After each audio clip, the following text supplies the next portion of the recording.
మోషే భూమి మీద ఉన్న వారందరిలో మిక్కిలి సాత్వికుడు. మిక్కిలి సాత్వికుడు అంట. ఎవరు? మోషే. అక్కడున్న వారిలో కాదు, ఇక్కడ చెప్తుంది భూమి మీద ఉన్న వారందరిలో మిక్కిలి సాత్వికుడు మోషే. ఇది బైబిల్లో రాయబడిందండి. యేసు ప్రభు వారు చెప్పక మునిపే, రాక మునిపే, యేసు ప్రభు వారు నేను సాత్వికుడును దీన మనసు గలవాడు అని చెప్పక మునిపే ఒకరు ఇంకా భూమి మీద మిక్కిలి సాత్వికులు ఉన్నారు. ఈయన కోసమే రాయబడింది, ఇంకెవరి కోసం రాయబడలేదు. భూమి మీద ఉన్న వారిలో మోషే మిక్కిలి సాత్వికుడు అని. నువ్వు సాత్వికుడు అయితే, నేను సాత్వికుడిని అయితే ఏమవుతుందో తెలుసా? నువ్వు సాత్వికుడు అయితే, నేను సాత్వికుడిని అయితే ఏం జరుగుతుందో తెలుసా? దేవుని యొక్క స్వరూపాన్ని మనం ముఖాముఖిగా ఆయనతో మాట్లాడటం, సహవాసం చేయటం జరుగుతుందండి. ఎంత ధన్యత చూడండి. మోషే మిక్కిలి సాత్వికుడు ఏం పొందాడో తెలుసా అండి? దేవునితో ముఖాముఖిగా మాట్లాడటం. దేవునితో మీకు ఎక్సైటింగ్గా లేదో కానీ నాకైతే ఉంది.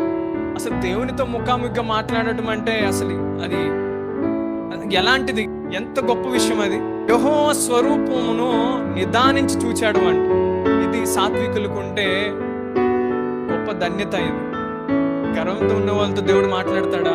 గర్వంతో ఉన్న వాళ్ళతో ఇలా మాట్లాడతాడా? ముఖాముఖిగా మాట్లాడతాడా?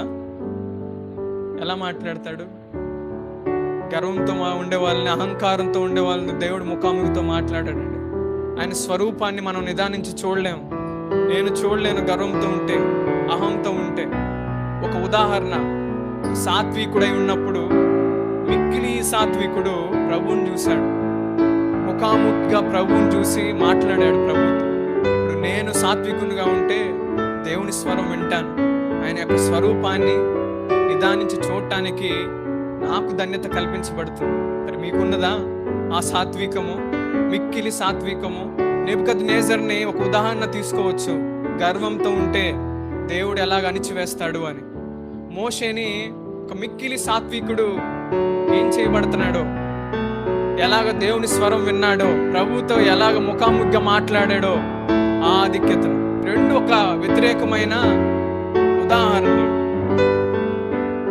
గర్విష్ఠులు ఏదైనా తప్పు నీలో కనబడినప్పుడు చెప్తే సమ్మతించుకుంటారు. దీనులు వాళ్ళకి వెంటనే ఏదైనా చెప్తే, నువ్వు ఇలా మాట్లాడావు, నువ్వు ఇలా స్పందించావు, నీలో ఈ తప్పు ఉందంటే అంగీకరిస్తారు.